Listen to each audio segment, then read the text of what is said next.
start all week. Alex Kaplan, Jonah Williams. Yeah, don't see them playing this week. Have you seen enough progress that if you guys were to win, would they be able to play potentially in the final game? Really, I just focus on this week, and then we'll cross that bridge when we get to it. I guess what about Hayden Hurst? Hayden's feeling good. Okay, what happened yesterday that led him to be limited? Just precautionary. Okay, and I guess did you guys kind of also treat him the same way, maybe manage him throughout practice today? How did that go? I thought he had a great practice today.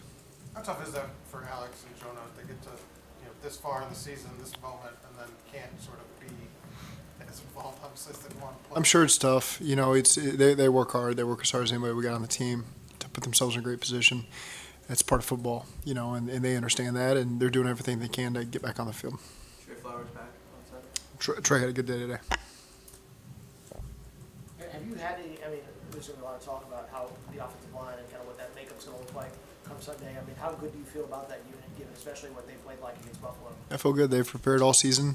Frank's done a great job making sure everybody stays ready.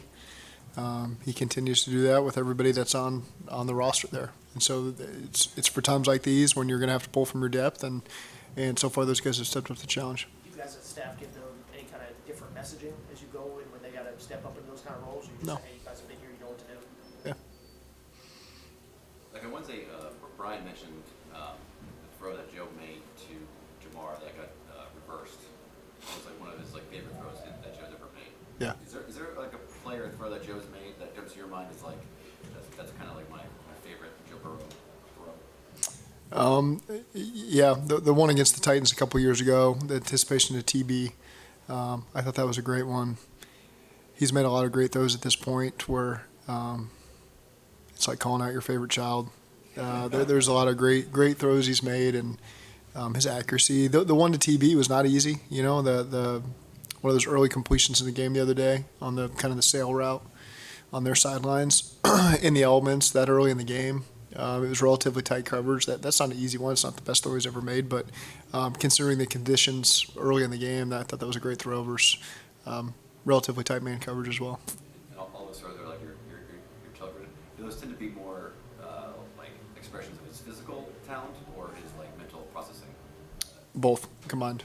His accuracy, his being able to put himself in a position to make those throws physically, but also understanding the timing and what the defense is in and where that ball location needs to be. There's plenty of times quarterbacks throw balls that are perceived to be inaccurate when they're behind somebody, but really they're just trying to protect him from a defender. And Joe does a great job of communicating that really beforehand and trying to envision what those looks are going to be and where that ball might be, and then actually executing it in the game. The one Boyd you said against Tennessee, what made that one special? The anticipation. Yeah, the anticipation and just understanding where he was going to pull out of the route and putting the ball right where it needed to be. Was that the playoff game or? No, that was a 2020 game. 2020 game? Yeah. When he goes to his left, most quarterbacks, right-handed quarterbacks, when they move, try to take the right side away, Yeah. moves to the left. He's equally proficient, isn't he? Is he as good as you've seen moving to his left hand?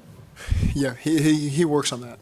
This traditionally routes on air, quarterbacks take their gun 3 or their gun 5 and they deliver the ball, and he works on moving in the pocket and trying to envision a situation where he's got to move around. You'd be better off asking him, but just the way I see him work on air to prepare for throws like the one he had to Jamar on really just a flat double slant, and Jamar broke it off, and Joe was in a great position to deliver the throw to him on the move to his left. So he works on that endlessly. He doesn't wait till an 11-on-11 rep where the pocket actually makes him do that. He does it on air and tries to simulate it in his mind. Does the staff have any superstitions that they've started during this winning streak years? Coaching staff? No, I don't think so. No. Last year in the AFC title game, you throw a 2-point conversion to Trent in the Super Bowl. Joe Mixon throws a touchdown pass. How do you balance aggressiveness with your play calling in these huge games? We always want to stay aggressive, and that's our mindset in all the games we played this year. We don't try to be consumed by the moment, and man, this is a big call that's going to be criticized if it doesn't. That doesn't factor into our thought process at all. It's what have we designed to win in this situation, and and you usually got a feel for where you want to make a call, and our guys get excited when those moments come, and they deliver for us. Back in December, Zach, what do you remember about McKinnon and Pacheco and how dangerous they were? They obviously gained a lot of yards in that contest. Yeah, they do a great job. They're explosive. You know, they're a really good player. They're a really good backfield. And Clyde Edwards, they got a lot of good backs. They've always done a good job of getting the guys that fit the system really well and then maximizing their production. And I've always thought they did that with their running backs. If y'all win this game, what's going to be the key thing that kind of brings our victory? Well, winning the turnover battle is always critical in these games like this, and field position, turnover battle, handling whatever elements come our way. I think those are all big factors in winning the game. Elements, you mean like just like weather? Yeah, whatever that may be. So this might be stupid, but I think there's a way to answer it without betraying your plan. Has the status of Mahomes' ankle influenced your preparation at all this week? No, we assume that we're getting the best Patrick Mahomes, and I'm sure he's doing everything in his power to get in that position. With everything you guys do on defense, can you describe Vaughn's role and just how central he is to that? He's got to be great in coverage. He's got to be a great tackler. He's got to be a great communicator. He's got to be a great blitzer. He's got to be great in zone. Sometimes he's in man, and he just does a great job doing it all. Understanding how he fits in, understanding why his leadership is so critical. You know, he really leads from the front, challenges those guys. He's the first to the party in a lot of those tackles. And, you know, he's just so disciplined and such a perfectionist that, you know, that's why I've got so much respect for him. Same guy every day, first guy in, every morning with Joey. Keeps his routine, whether we get back at 2 in the morning or 3 in the morning, he's in there at 6 a.m. lifting with Joey. And I feel bad for Joey sometimes having to deal with that. But he'll willingly do it for any player that's willing to keep that routine and keep that consistency. I think that's huge for young guys to see what Von Bell is all about and why he's been as successful as he's been at every level he's played. Top recruit, Ohio State, all those great Saints teams, all these great Bengals teams he's been on. It's no surprise that he's on all those teams, and all those teams happen to be great. They're not because he joins great teams necessarily, but he's helped all those teams be great because of who he is. Speaking of kind of Joey a little bit and kind of the way y'all kind of structure things, y'all played in the longest season last year, back in the AFC title game. Seems like you haven't had a lot of soft tissue injuries over the course of, you know, even this late in the year. Why has that been the case?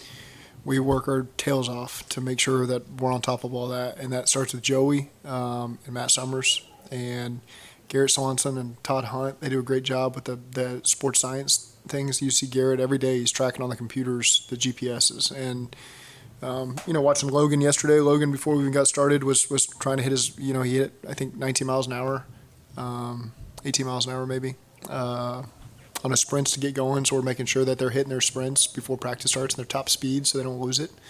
At the same time, monitoring the yardage that these guys are doing all practice. And so Joey's in constant communication on this guy's gotten too much. He's on the verge of getting too much. We pulled Jamar and T out of the Super Bowl practice last year on Thursday because they'd hit their max, and we wanted them to be fresh on Sunday. And so I think he does a great job of that. We've tried our best to orchestrate our training camp practices around the soft tissue stuff, trying to avoid all those injuries and make sure we get through training camp with the physical work we need and make sure our guys are healthy and that they're not nagging injuries going into the season.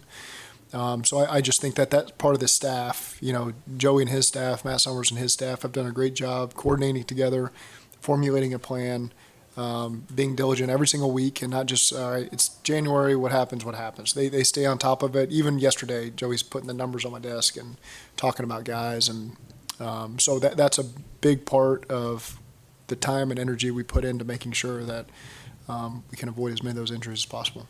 Is there any guy's number that just jumps off at you? Is there any guy that has when Joey gives you those numbers, he just Trent Irwin's usually up there pretty good, you know, because he's got to run the scout team stuff and take some of the other reps, and he's on all the special team stuff, so his numbers usually through the roof.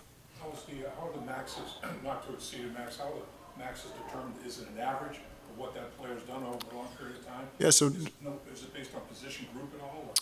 Or? It's based on the data we've gotten over really 3 years now. A Thursday compared to a Thursday, a Wednesday compared to a Wednesday. You know, and so again, that's information Joey's always given me about how much work certain guys need to get in, and we need to monitor them. And I think that's the guys have bought in and understand it and believe in it because it's shown to help us get to this point. and that's a big part of is explaining to them the intent and why we do things, and that leads to buy-in and the belief, and then it's helped us get to where we are today. You talked earlier in the week about how it seems like some guys live here, hearing what's going on the other side of the wall right now. Are they done for the day? Or are they free to They've go? been done for the day, and yeah, they're in there. I saw Cordell and Ted eating lunch together. They got an extra lift. Some guys on Friday get in their Flex Friday. They got their T-shirts made, and they get in there and get an extra lift, and then guys just hang out in the locker room till Sunday. That's what it feels like. They can go once practice is over, right? Yeah, they're done. Yep. Have you ever played ping pong in there? I've never played ping pong in there. I would kill everybody though. Does this team have more gym rats than you've ever had on any team? Yeah. This is the closest team I've ever been a part of.